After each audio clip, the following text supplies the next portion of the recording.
what are the real reasons why people start companies? Because everyone talks about impact. Everyone talks about wanting to have having a positive impact. And this guy, Charlie, is like, that's just a cover up. There are 3 driving motivations: power, money, and fame. And his push is that you don't want to invest in the founders that want to be famous, because fame actually sucks and ruins your life. It's the old adage of, why do you want to be rich and famous? Have you ever just tried being rich? You don't want to invest in the founders who just want to be rich, because actually you can make enough money. Like, I don't know, different numbers for different people, but hey, by the time most people reach 25 million, 50 million, they feel that they've kind of got enough money to make their life whatever they want it to be. So you want to invest in the power, the founders that want extreme power. They're the megalomaniacs. Look at someone like Mark Zuckerberg. Any rational human should have tapped out years ago. Half of the world's population use his products every month. That is insane. Like, the amount of power that comes from that is insane. You're thinking of building a company or already run a company that is not registered, but you want to get registered. I've looked at a lot of solutions, and one of the best ones in the market right now is Doula. I reached out to Arjun, who is actually the founder of Doula.com. I asked him if he'd like to work together on the podcast. He was like, of course.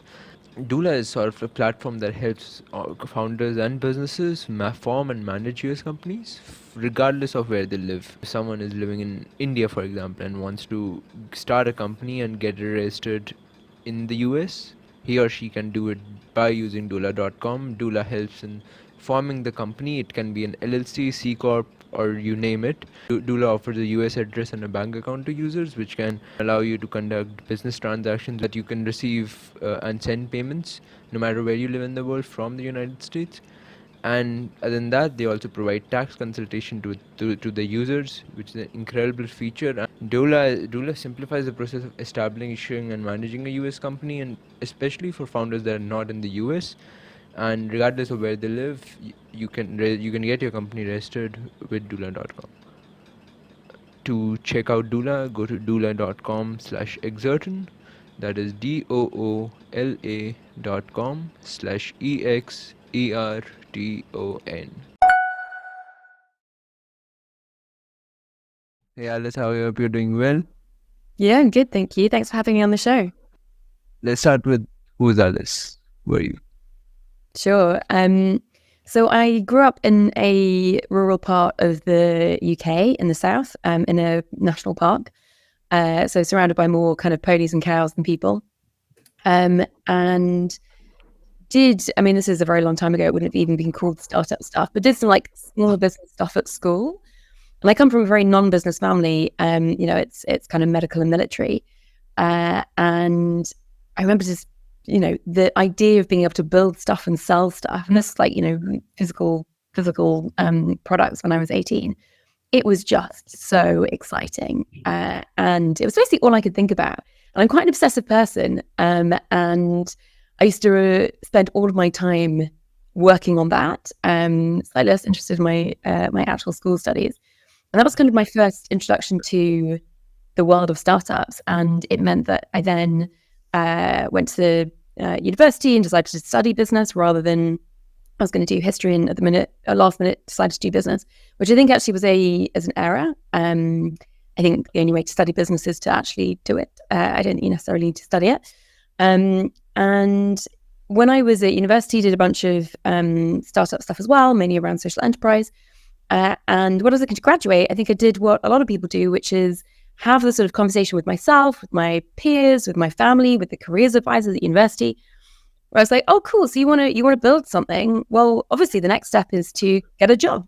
And I was like, okay, cool. I'll get a job. I want to build my own thing. I want to be, then it was called sort of entrepreneurial things and enterprise skills. This is like 2008, 2009.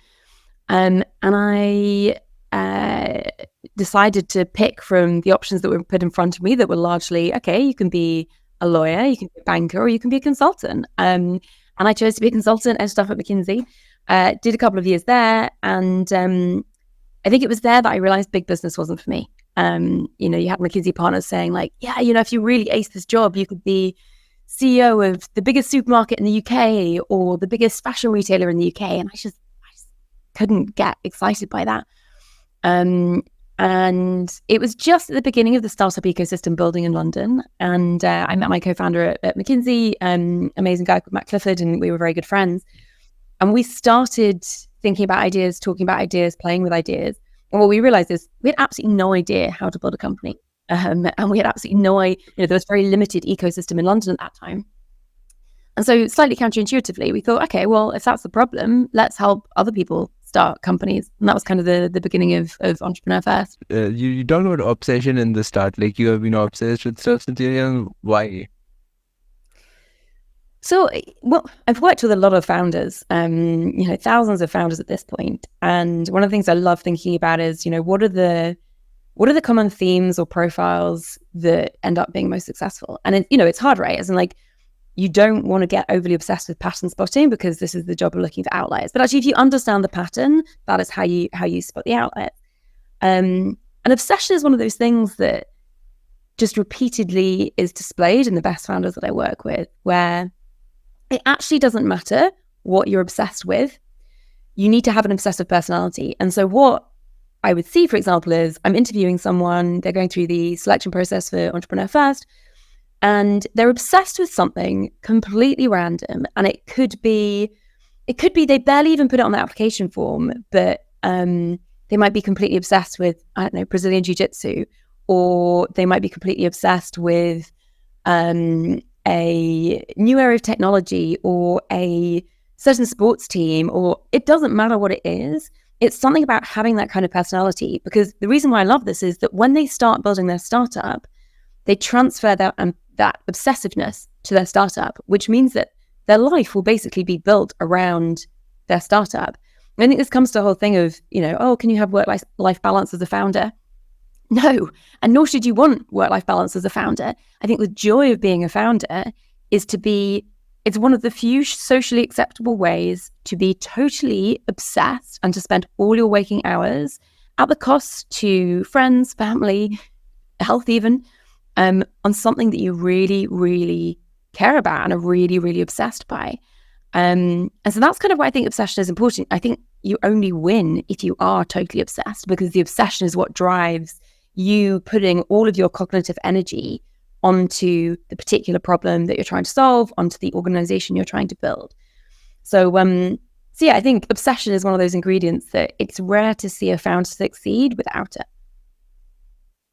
You think every person, you interview so many founders and you like people in general, do you think every person has something that they are obsessed with or could be obsessed with that they've not found yet? No. I'm very much in the camp that not everyone should be a founder. And what I'm talking about here is being a founder of a venture-backed, globally important, at-scale business. I think there are a lot of people who make great employees, and there is nothing wrong with being an employee. I think that's probably a really important point to emphasize. There is absolutely nothing wrong with being part of a team and building a company.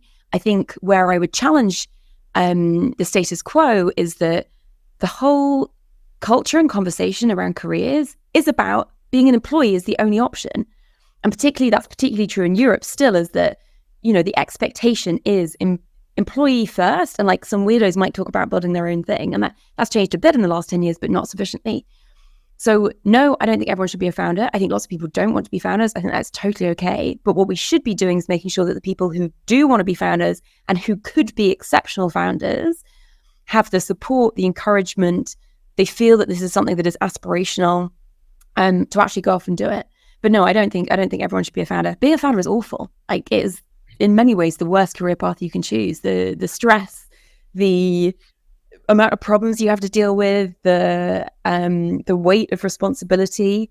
If you're not up for that, if it's not the only thing you could do with your life, it's not the only career path that would actually make you satisfied, that is a terrible, terrible choice. Building stuff path is not the mainstream one. It's sort of people who talk about that are sort of like weirdos in the society, but most of them are the ones that have brought about certain kind of change, is what I've seen.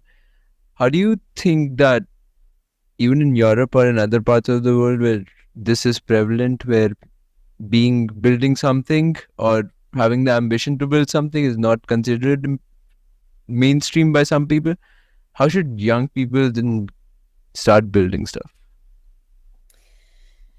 Yeah, this is something I feel really passionate about and spent a lot of my career trying to change is I think it does really matter the culture that you are in. If you look at the startup rate for the students at Stanford versus Oxbridge or versus one of the IITs, it's just in a completely different league because of what they're surrounded by.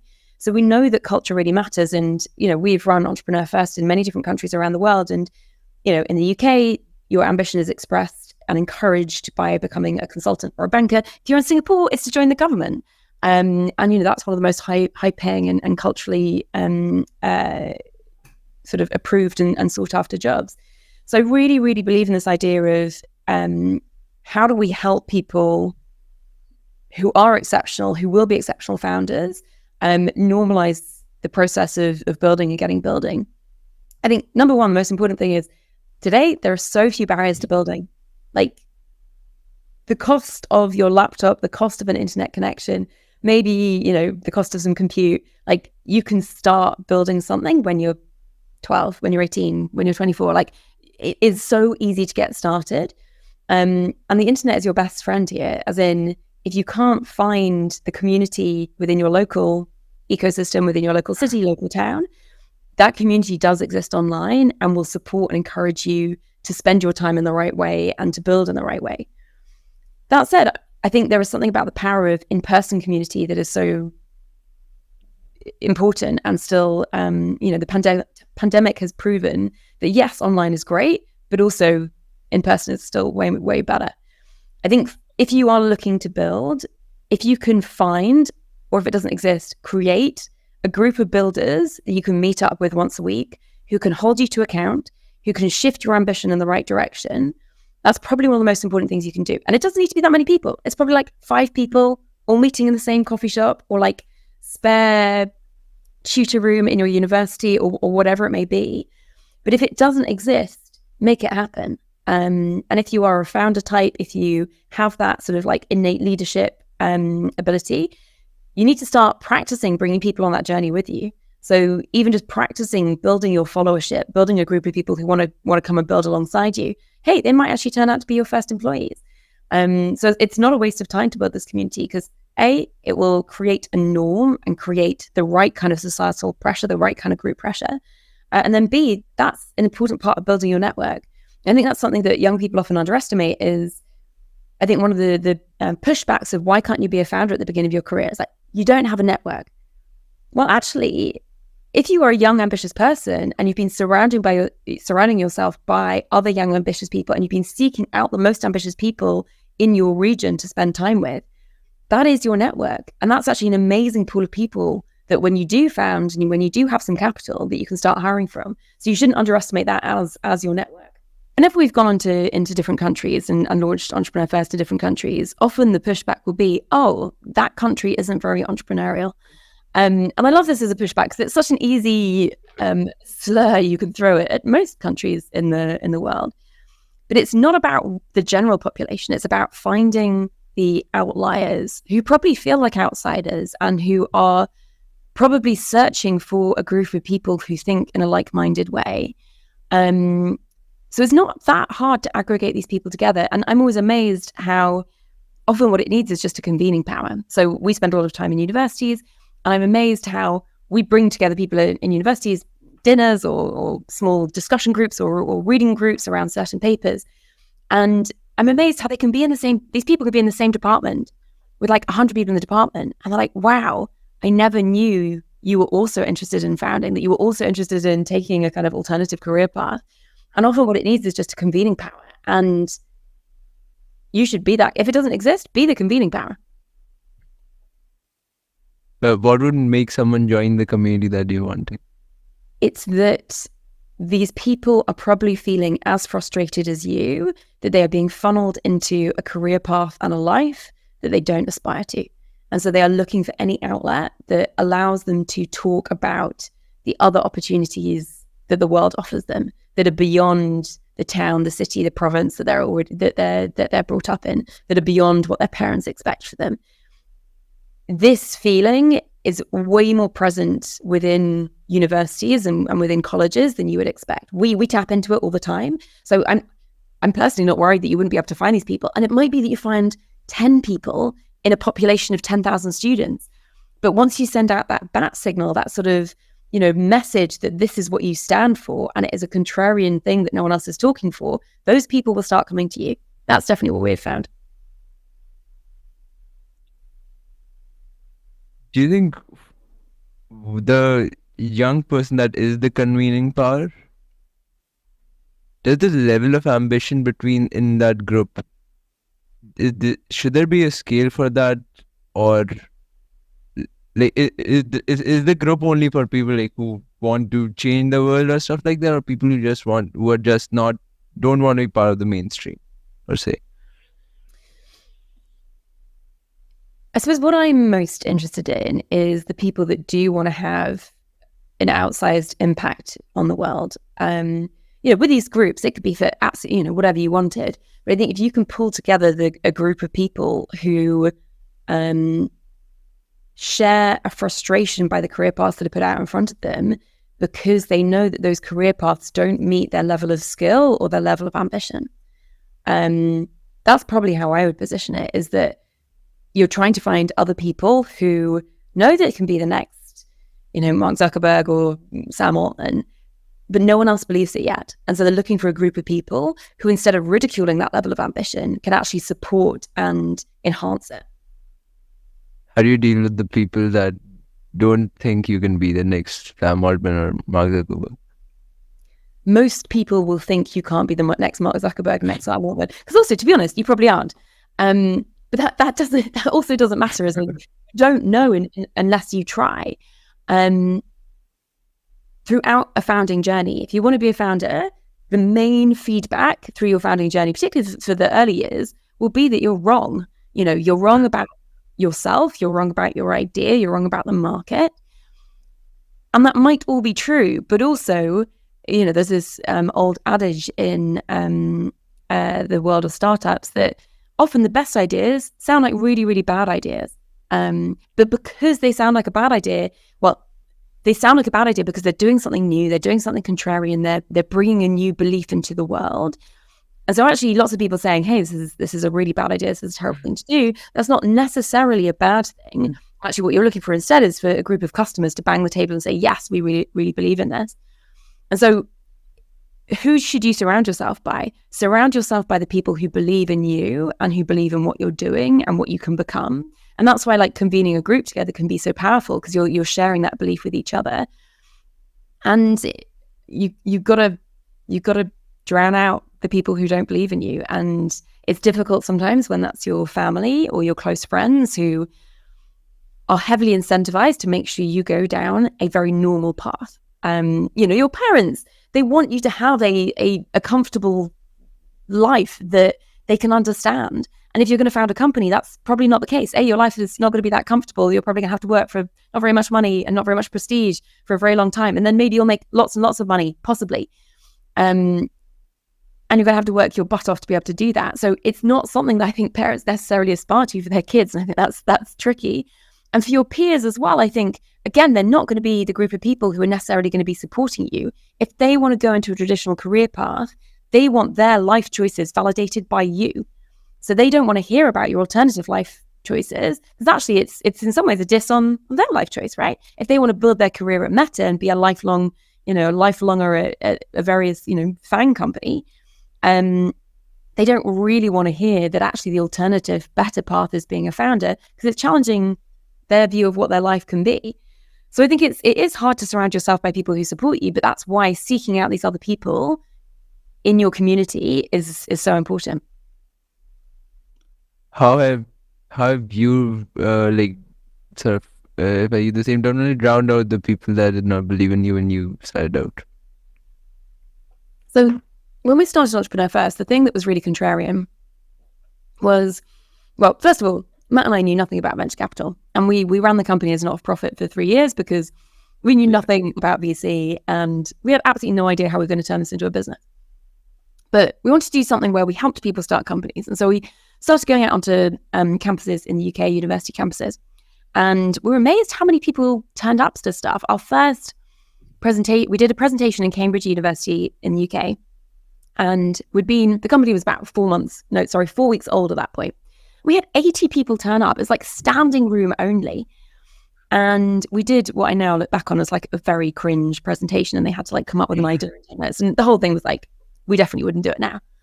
But we were amazed that there were that many people who were interested in alternative career path and the alternative of going to found. And we would go out onto campuses and we would just reliably have an amazing group of young people turn up and be like, hey, this sounds super interesting. And what they really helped us was they helped us understand what the pain points were. I don't have a co-founder. I'm not sure what idea to work on. I don't know how to access capital. So that was really energizing. What was awful was we were also going out and talking to VCs, not necessarily to try and get funding, but to get feedback on the idea. And the reliable response every single time was, you can't do this. This challenges all of the status quo of how companies are built. You can't take strangers and turn them into co-founders. Like, co-founders need to have known each other from birth. You know, they need to have been to school together. They need to be related to each other. And we're like, yeah, but what happens if you don't have somebody in your first degree network to found? And they're like, no, it just won't work. And, you know, you can't take people who don't have ideas or like aren't clear what the idea is. You only invest in the idea. You don't invest in the people. This is not how it's done. And we literally had that feedback for 3 solid years. Could not get the VC industry to back us. And the great irony now is that many of the people who ridiculed us in the beginning are now investors in Entrepreneur First, which is, you know, an amazing moment. But ultimately, the only thing that matters is, does somebody want what you're building? Does your customer believe? If your customer believes, keep going. If no one believes, if your customer doesn't believe, your customer isn't interested, and, you know, your peers and your friends and your family, VCs and whatever aren't interested, that's a pretty strong sign. But ultimately, only listen to your customer. The customer knows the answer. The customer has the answer. That's who you should be listening to. And so you can, if you can surround yourself by, because what the amazing thing about customers as well is, if you're solving a pain point that is really painful, you sort of can't get rid of your customers. As in, they will be tapping you on the shoulder, constantly being like, "Have you built it yet? Have you built it yet? And how can I be helpful? Can I get involved more? Like, what else can I do? Can I introduce you to somebody?" And we definitely had that we had a small group of customers in the early days. Who just really were desperate for what we were building. And I remember, you know, on our first cohort, we had 400 applications. You know, had applications open for 3 months. We had 400 applications. We took the 30 best applications. And at this point, we offered no money. We had no track record. We had no idea what we were doing. And I remember the guy that finished top of his year at Cambridge in computer science, he came and joined the cohort. And he had an offer to join one of the top hedge funds in the UK, and the hedge fund was distraught that they were turning him down to join us. And they said, whatever these guys are paying you, we're going to double it. And he was like, they're not paying me anything. And it was just sort of like mind-blowing moment for this hedge fund that he would want to do it. But that just shows how much people wanted the product, even though our product at the time then was like pretty shit. And definitely would be embarrassing to have in the market today. Right then, it solved such a keen pain point for this small group of people who really had no other way to get started. That's a great point. I mean, it's like you keep banging on the same idea till the time it works, but how long should someone keep banging on the idea? Like, with some people believing in them, but not everyone believing in them, but keep banging on the idea. How long should they work on that before you think it's the right time to give up? And giving up, I don't mean in a negative way. It's sort of like move on. There's nothing wrong with giving up. And as you say, there's like positive giving up and there's negative giving up. And I think there's a lot of negative giving up where I think if founders pushed harder, they could make something happen. But it's usually they've run out of will, and you know at that point it's kind of game over. But there's also, so pivoting has become very much kind of a norm within startups, and that's good. But I think it's very easy to pivot incorrectly. And so what we always push founders to do is think about what we call linear ideation, which is pivoting on the same line of thought. So there are pivots that destroy everything you've created. So you're in fintech and you're building a product for Gen Z, and the next idea is you are in ad tech, building a B2B SaaS product, and then the next idea is a product for doctors, and it's like you are maybe spending weeks, months building expertise, network, and most importantly, knowledge and intuition. And every time you do one of those value destroying pivots, you basically set fire to all of that. If you move from fintech to health tech and you change technology and you change your customers and you change everything, you are literally just starting again. The founder that wins is the founder that has a secret. They know something about an industry, a problem, a technology that no one else does. And you do that by going deep. I think the challenge often is that if you get really into pivoting and you're like, yeah, we're doing the lean startup, we're constantly pivoting, it's great. Actually, what you're doing is you're never getting the depth of learning, the depth of insight, the depth of knowledge that's required to build something that is truly great. So the expectation should be that your first idea is not the right idea. Your expectation should be that your idea should change and morph. And I think there's this framework, this idea that there's two kind of founders. There's missionary founders and there's mercenary founders. And so missionary founders are the one that truly believe in something that they want to change in the world. And they have this kind of zealous belief that this needs to happen. And mercenary founders just want to make money. They just want to build something that's going to make them loads of money. And the adage is that you need to invest in the missionary founders, because the missionary founders will keep going for longer, and the mercenary founders. I strongly believe you need to be at the intersection of both a missionary and a mercenary. Now, the challenge with true missionaries is that the customer is saying, this is the problem. And they're going, no, this is the problem. And that obviously doesn't work. But I've seen this so many times where you get a founder who just so deeply believes that the answer is X, that they will not have anyone kind of challenge that. And that's why you need that mercenary edge. So you need a founder that is actively sniffing out an opportunity, a commercial opportunity. And so you should expect to pivot, and you should expect to chase after the idea that the customer is giving you the strongest indication that they're interested in. And I think, there's people always say, if Henry Ford had asked, do you want a car? People would have said, no, we just want a faster horse. But actually that, it's asking the wrong question. There's a great book called The Mum Test by Rob Fitzpatrick, which goes into how to do customer development properly. But really what you're trying to understand is not, hey, do you want this product? It's, does this product meet the need that you have? So instead of asking, do you want a car? And they say, no, I wanted a faster horse. You say, do you want to get to your destination more quickly? Yeah, of course I do. And do you want to get to your destination without, treading in horse crap or whatever? Yes, of course I do. And so the more that the founder can really understand the customer's pain point and follow that thread of intuition and learning of what the customer's pain point is, the more likely you are to build something that people actually want. Are you a missionary founder or a mercenary founder, or at an intersection? Definitely the intersection. I feel very, very lucky that I'm working on a mission I deeply care about. As in, our mission is, we believe the world is missing out on some of its most ambitious founders because of things like cultural norms, because of lack of ecosystem, all these things. And having been one of these sort of frustrated potential founders, I am so excited to spend my life unlocking these people and giving them access to more opportunities. I also know it's an amazing business model, and I want to build a really big company that can be really valuable because, well, I don't even know why, but that really matters to me. So yeah, at the intersection of the two, we started EF as a not-for-profit. We ran it for 3 years as a registered social enterprise. And that didn't really fulfill the ambition that Matt and I have, which is, yes, we want to change people's lives, but we want to do it at scale, and we want to show we can turn that into an incredible business at the same time that can make money. Aren't some people for you guys are at an intersection of both, but for some people that come from poverty or stuff like that, for example, don't they have more of a mission or more of a mercenary aspect to why they're building something rather than missionary? Can then outweigh it? So one of our investors has this great sort of assessment of people, what are the real reasons why people start companies? Because everyone talks about impact, everyone talks about wanting to have having a positive impact. And this guy, Charlie, is like, that's just a cover up. There are 3 driving motivations: power, money, and fame. And his push is that you don't want to invest in the founders that want to be famous, because fame actually sucks and ruins your life. It's the old adage of, why do you want to be rich and famous? Have you ever just tried being rich?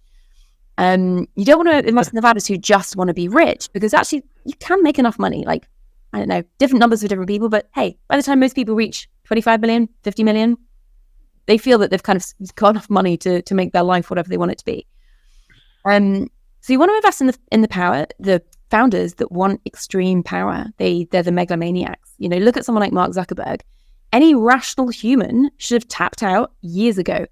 Half of the world's population uses products every month. That is insane. Like, the amount of power that comes from that is insane. Like, he could have a really nice life doing sweet FA, doing some philanthropy, speaking to interesting people, working out. I don't know if he can work out more than he already does. But he has chosen to do the hard path, because actually once you have power, it's very hard to get rid of it, or to let it go. Easy to have it taken from you. So I think that's kind of the interesting thing, is I think actually the thing that motivates most founders that is not talked about, because I don't think it's as socially acceptable, is megalomania. Why do you think is that? So people have different preferences, and I think a lot of it comes down to childhood experiences. And I've just been spending most of my time, and I'm about to move to the Bay Area.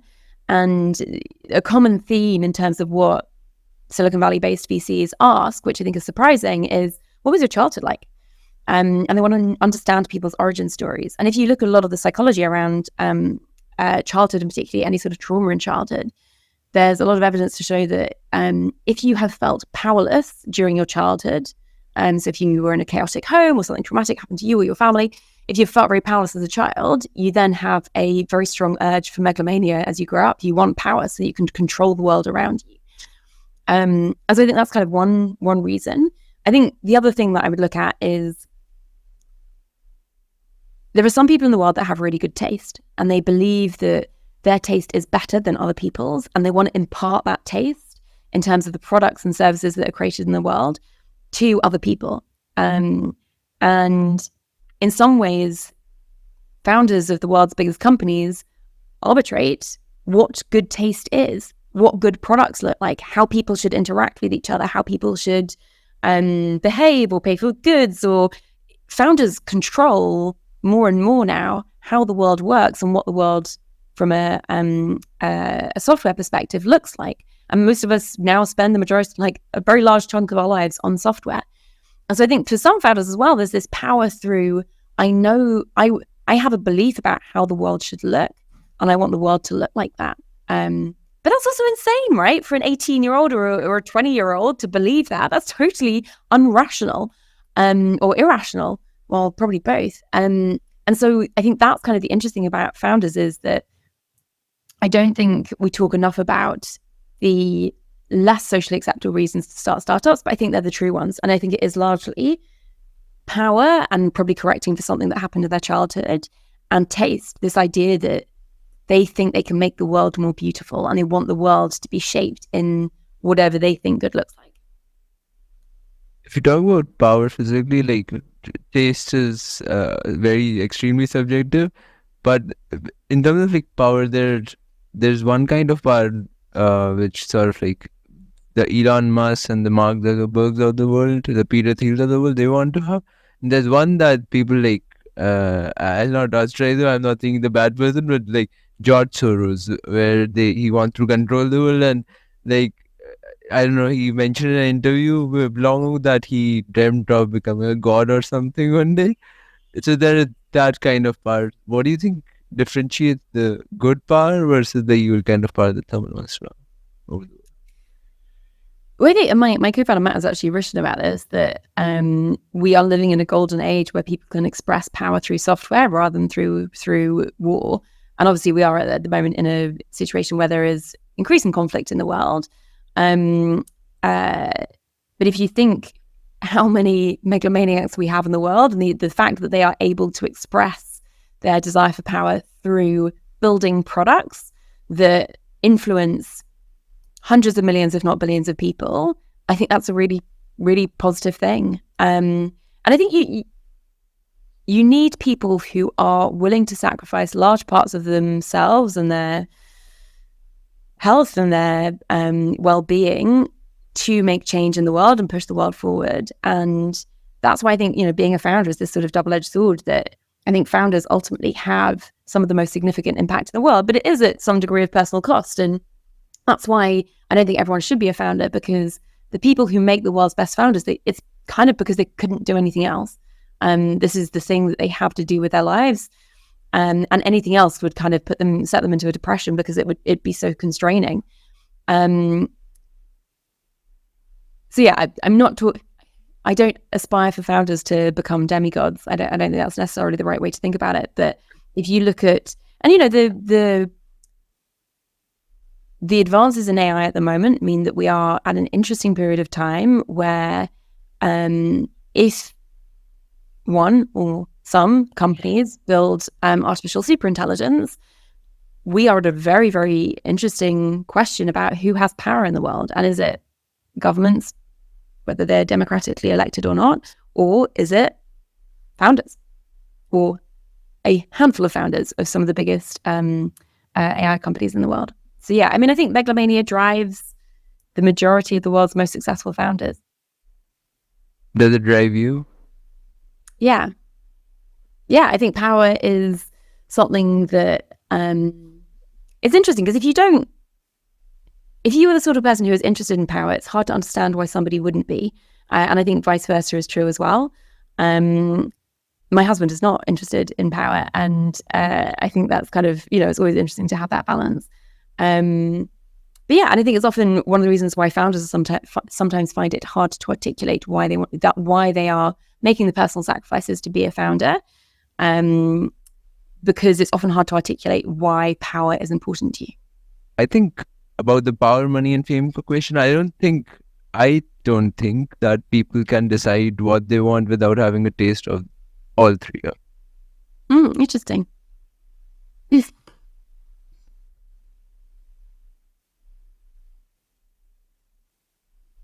It's hard to say what I would have said when I was, 18, before I'd experienced any of these things.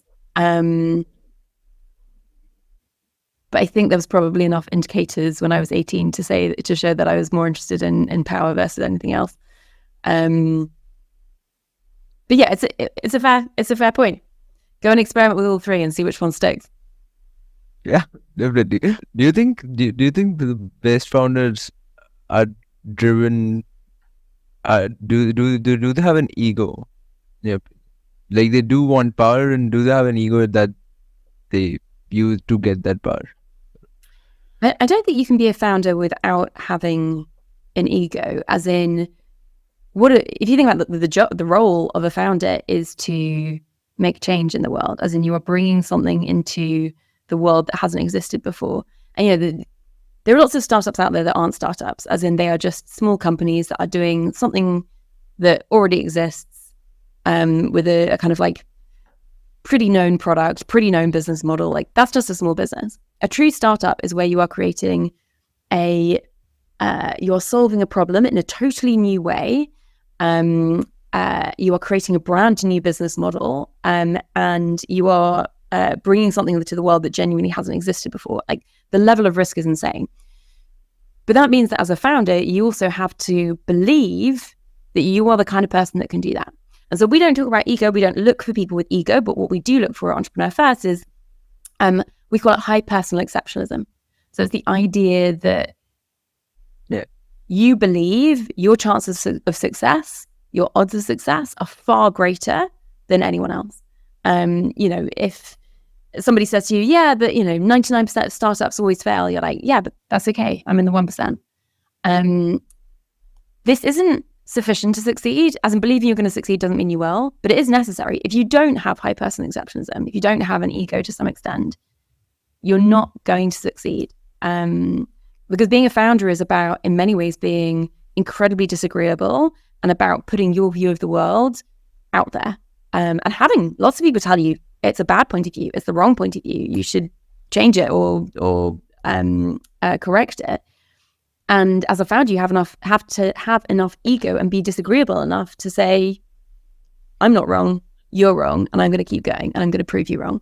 So yeah, I think ego is actually is a necessary requirement. Totally agree with you on the startup point of view. I had Jim McKilvey on. He co-founded Square with Jack Dorsey. He one thing which he told me that I've internalized a lot is not every founder is an entrepreneur, and an entrepreneur is specifically a person who sort of breaks the fourth wall, as he put it. Like, you're not building a B2B SaaS that does 100 million in ARR or something. You're actually doing something that pushes the world forward. That's his definition for an entrepreneur. And do you think that the same thing about difference between startups versus businesses from that you talked about?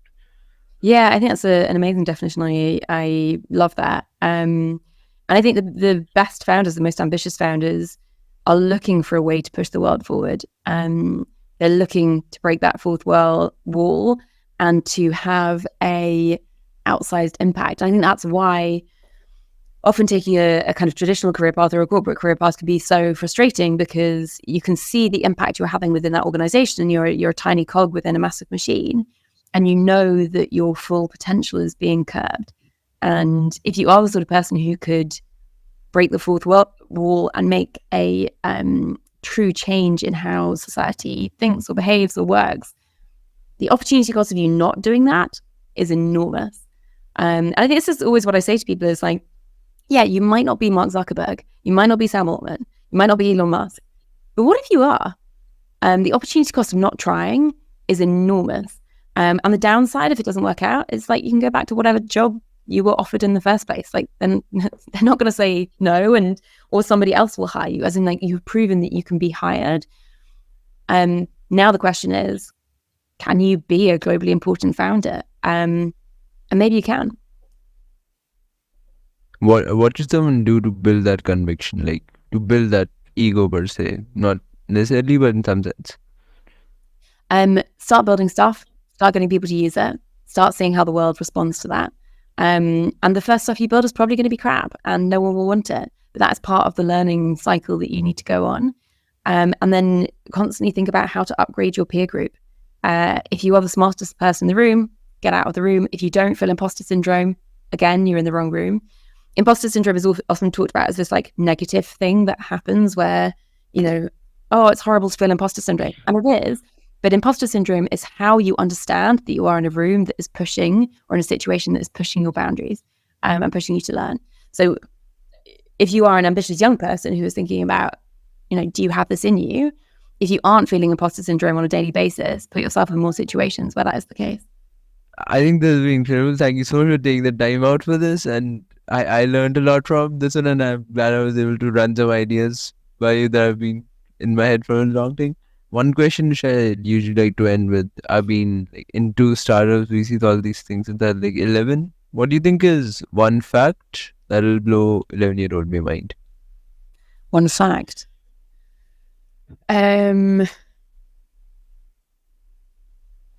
Well, the world's current youngest self-made billionaire, Alex Wang, who founded Scale AI, he became a billionaire at 24.